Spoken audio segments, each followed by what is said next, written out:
You are watching Travel World Online.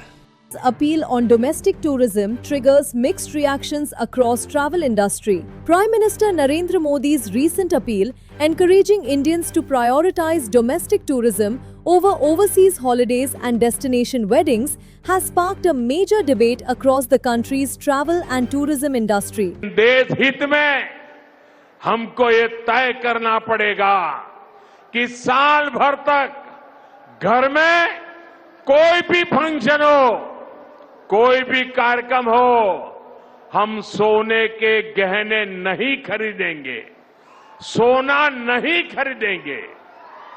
आजकल जो विदेशों में शादियों का, विदेशों में घूमने का, विदेशों में वैकेशन पर जाने का मिडिल क्लास में कल्चर बढ़ता जा रहा है। हमें तय करना होगा कि जब ये संकट का काल है और हमारी देशभक्ति हमें ललकार रही है, तो कम से कम एक साल के लिए हमें विदेशों में जाने की बातों को टालना चाहिए।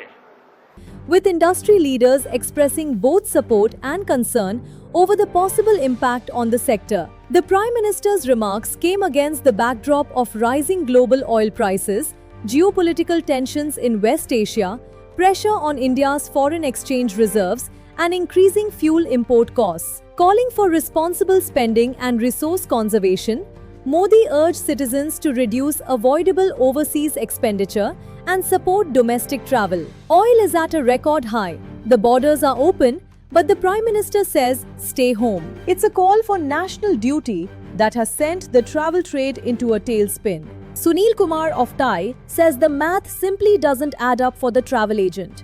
TAI, what's the reality on the ground? Possibly our foreign exchange reserves are depleting. The oil storage or the reserves are depleting. So what else can a nation do?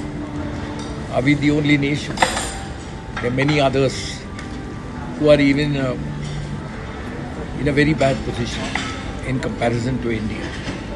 We are well off. We've not actually faced the heat of this war.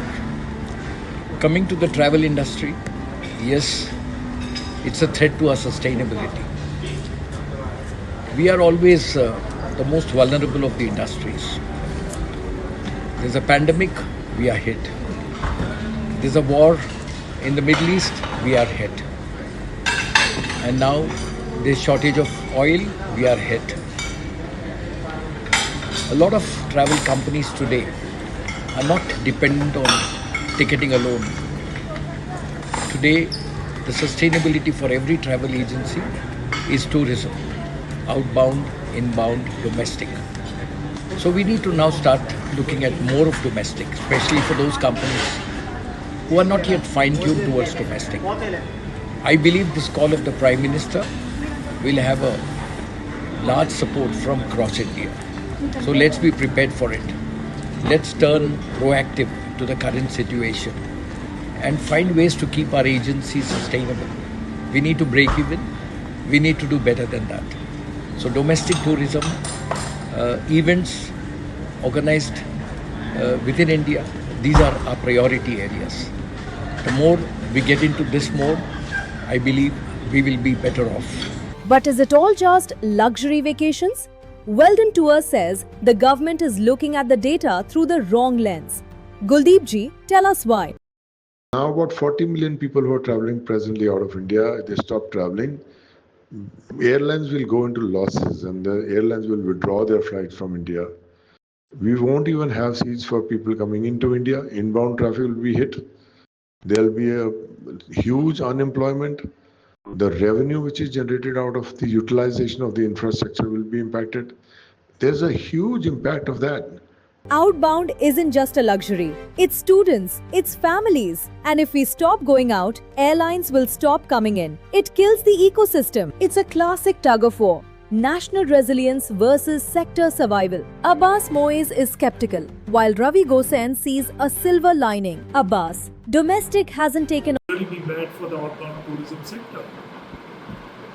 If inbound tourism and domestic tourism is needed for the country, so is outbound tourism, because only if you will have people going out of the country, there will be people coming into the country. So you can't, there should be a full policy which will protect the entire travel and tourism ecosystem. It cannot be gone at the cost of. Ravi, this is the right opportunity. Stand with the nation and push inbound tourism to bring those dollars back home. Indian tourism industry stands with the nation.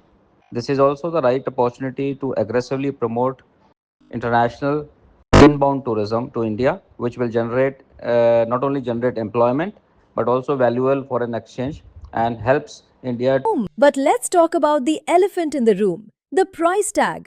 Why go to Udaipur when Bangkok is half the price? Dr. Subhash Goyal has a challenge for the Finance Ministry. Dr. Goyal, reduce the GST 18% to 5%. If you want the big weddings to stay in India, make India affordable. I think this is going to have a very positive impact on India, because Narendra Modi is one of the most lovable Prime Ministers of India, and whatever he says it in the national interest, and it will definitely have an impact on at least 15 to 20% people will start having weddings in India. But those weddings where people have a budget, they will see that hotels in India are very expensive. Some of the hotels are 20-25% higher than other, if you go to Myanmar, to Sri Lanka, to Thailand, Malaysia, Philippines, then you find hotels for about 10,000 rupees, 5-star hotels.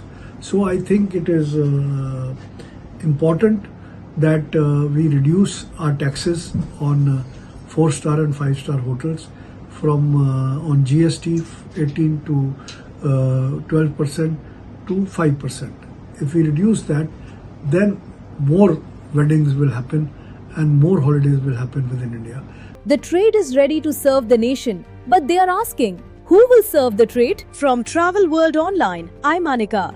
We leave the final choice to you, patriotism or the passport. For latest news/views, interviews, keep watching Travel World Online. Namaskar. You are watching Travel World Online.